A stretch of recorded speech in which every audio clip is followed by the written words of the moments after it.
Rama Rama Puppodu. Hope all are happy, very healthy, feeling very relaxed, and having a peaceful life. Now let's go to chapter 1, part 3, Young Aspirants. The kind mother. Ramdas' wife in his old life was laid up with fever. For some days, owing to the strain of the journey by steamboat, while accompanying him from Hubli to Mangalore, he was visiting her once in every 2 or 3 days until she recovered.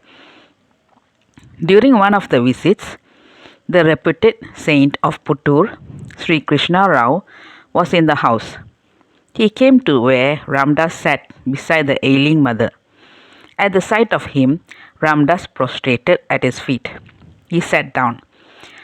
Was it necessary that you should have entirely renounced the householder's life and taken up the diksha of sannyas? He asked.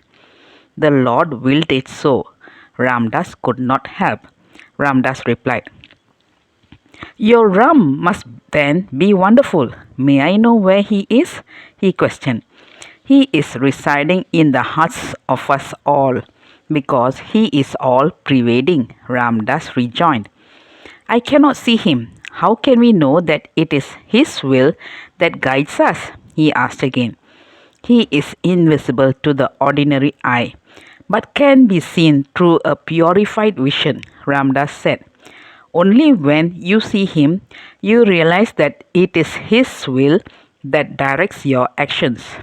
Freedom from attachment and complete surrender to him are the conditions of this supreme vision. I cannot fully understand what you say, Sri Krishna Rao persisted.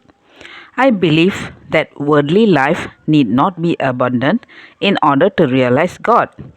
True, Ramdas replied. Ramdas still belongs to the world, not in a partial sense but in totality. His beloved is not only in particular persons but is discovered to be residing in all. His power and glory in all beings, creatures and things. Here the conversation ended, and Ramdas left the house and returned to the cave. One day at about 5 o'clock in the evening, a Saraswat lad of 14 years of age, who was an occasional visitor to the cave, dropped in. He was in tears. With an outburst of anguish, he exclaimed, Rama, I will in future always dwell with you. I am not going to give you up. I desire to dedicate my life to Ramanam. Ramdas advised him, you cannot remain here. Your parents will be anxious about you. Go back to them. I have nothing to do with parents, house, and the world. You are my all in all, the lad said. I will go on repeating the holy name in your society. You can do the same in your house, Ramdas suggested. It is not necessary that you should stop with him for uttering the name.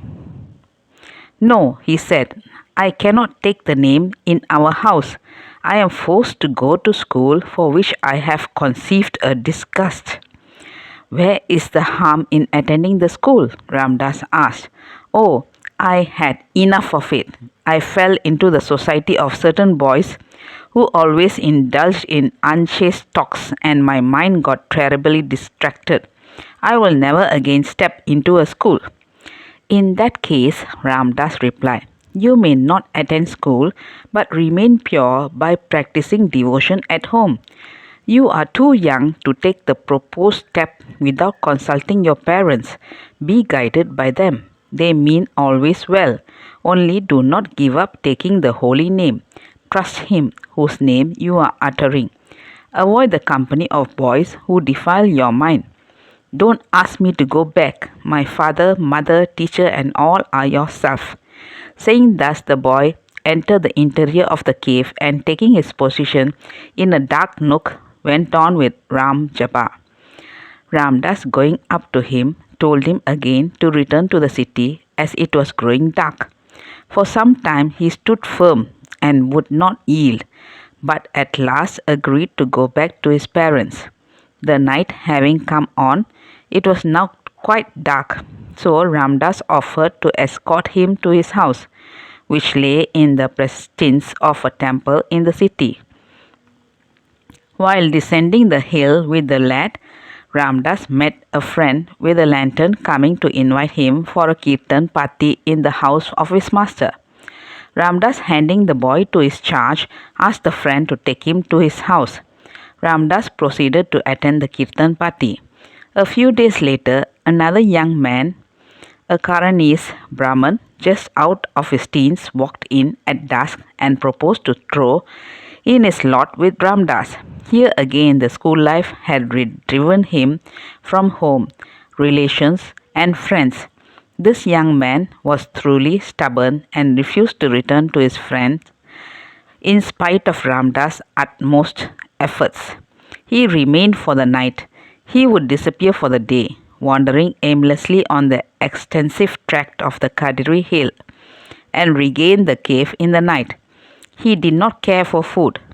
Ramdas would share with him what little food he was getting, which consisted of but a small quantity of milk and a few plantains. For about a week, the young man continued to live a life of an apathetic recluse. For the last night of his stay, he stopped away, but turned up early the next following morning, his clothes soiled with the brown stains of the earth. He said that he spent the night in the open on the hill, lying down on bare ground. At noon, a party of 4 men arrived at the cave. These were the young man's friends. His parents lived in a village, and he was in Mangalore for his studies. His friends asked him to go with them, but he refused, point blank, to do so. Then they appealed to Ramdas to advise him. Ramdas assured them that he had used all his powers of persuasion to induce him to return to his house, but had failed. However, he called the young man by his side and, resting his hand on his shoulder, said, "Ram, don't cause any further sorrow and pain to your parents. Do please go back." Strange as it would appear, the young man now obeyed and left with the friends who had come in search of him. That's all, folks. Let's see in the next chapter. Thank you. Bye bye. Rama Rama Pupodu.